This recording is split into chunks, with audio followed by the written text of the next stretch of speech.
வணக்கம், welcome to Sam's kitchens. இது உங்கள் சாம்ஸ். இன்னைக்கு நம்ம பார்க்க போற டிஷ் ரா மேங்கோ சட்னி.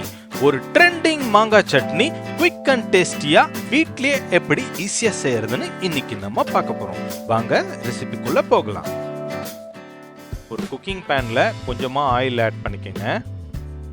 ஆயில் சூடானதும் 3 மாங்காய் பீஸ் இந்த மாதிரி சைஸ்ல கட் பண்ணி இதுல வச்சுக்கோங்க. ஒரு தக்காளி 2 பாதியா கட் பண்ணி அதையும் ஆட் பண்ணிக்கங்க. 6 ல இருந்து 8 பல் பூண்டு ஆட் பண்ணிக்கங்க. 2 பச்சை மிளகா, 5 சின்ன வெங்காயம்.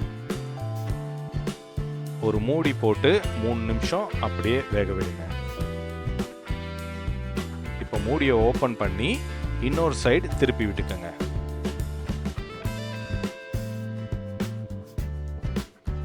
திரும்பவும் மூடி போட்டு ஒரு 3 நிமிஷம் குக் பண்ணுங்க.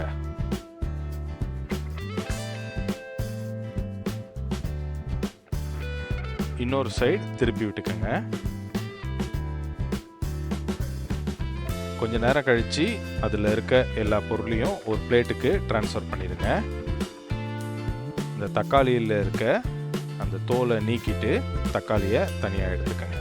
இந்த மாங்காய் மட்டும் லாஸ்ட்ல எடுங்க. அது வேகிறதுக்கு கொஞ்சம் டைம் ஆகும். இதெல்லாம் ஒரு குத்து உரல்ல போட்டுக்கோங்க. இந்த மாங்காவோட பல்ப் மட்டும் தனியாக ஸ்கூப் பண்ணி எடுத்து போட்டுக்கோங்க. தோல் நம்மளுக்கு தேவையில்லை.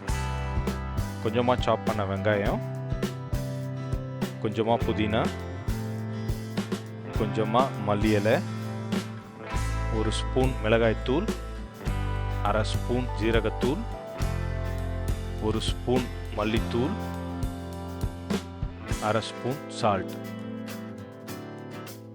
இதெல்லாம் போட்டு நல்லா மைய அரைச்சு எடுத்துக்கங்க.